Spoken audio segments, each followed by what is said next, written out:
गौरी गाय की खोज में पंडित धर्मदेव जी के घर अनेक गायें थी। उन्हीं गायों में से एक का नाम था गोमती। घनश्याम को गोमती बहुत प्रिय थी। गोमती की दो बछड़ियाँ थीं, एक का नाम गौरी और दूसरी का नाम था कपिला।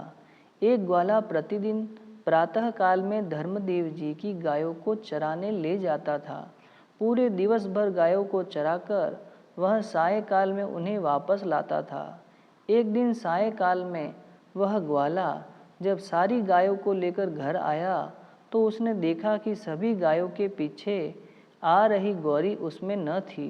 घबराकर वह ग्वाला पुनः उस चारागाह में गया और चारों ओर गौरी गाय को खोजने लगा। जब गौरी गाय न मिली तो वापस लौटकर उसने सारी बात धर्मदेव जी को बतलाई। संध्या ढल चुकी थी। धर्मदेव जी, राम प्रताप जी और घनश्याम को साथ में लेकर गौरी गाय को खोजने निकले। वे लोग आसपास के खेतों में चारों ओर ढूंढे, परंतु गाय कहीं न मिली। वहाँ से कुछ ही दूर एक जंगल था, वहाँ भी उन्होंने ढूंढा, परंतु गाय न मिली। धीरे धीरे अंधकार बढ़ता जा रहा था और उसी के साथ पूर्णिमा के चंद्रमा का प्रकाश चारों ओर बिखरने लगा। वे तीनों लोग गाय को खोजते खोजते जंगल में बहुत दूर तक निकल गए, परंतु गौरी गाय कहीं न मिली। उसके पश्चात घनश्याम और राम प्रताप जी ने गौरी गाय को बुलाने के लिए उसे तेज आवाज में पुकारने लगे। पुकार सुनते ही तुरंत ही दूर की झाड़ी में से रंभाती हुई गौरी दौड़कर आ पहुंची। उसके आने पर घनश्याम ने प्रेम से उसके सिर पर हाथ फिराया। गौरी को लेकर वे लोग जंगल में से बाहर निकले और घर की तरफ जाने लगे। कुछ ही दूर जाने के बाद धर्मदेव जी अचानक खड़े हो गए।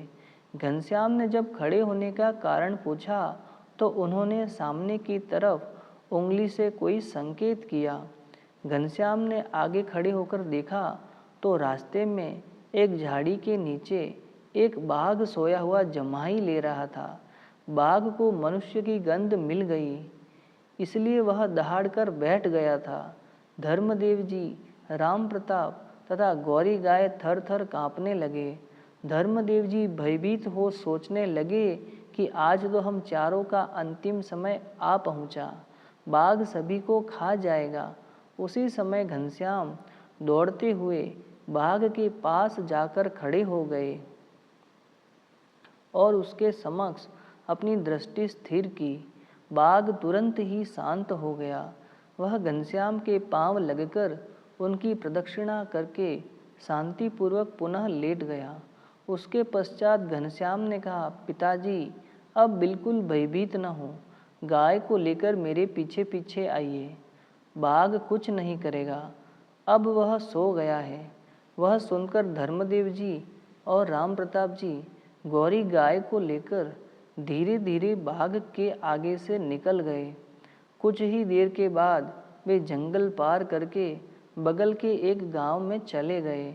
वहां पर वे अपने एक संबंधी के यहाँ रात को रुके रहे। दूसरे दिन प्रातःकाल गौरी को लेकर वे वापस घर आए। भक्ति माता गौरी गाय को देखकर तथा घनश्याम का चमत्कार सुनकर बहुत प्रसन्न हुई। श्री स्वामीनारायण भगवान की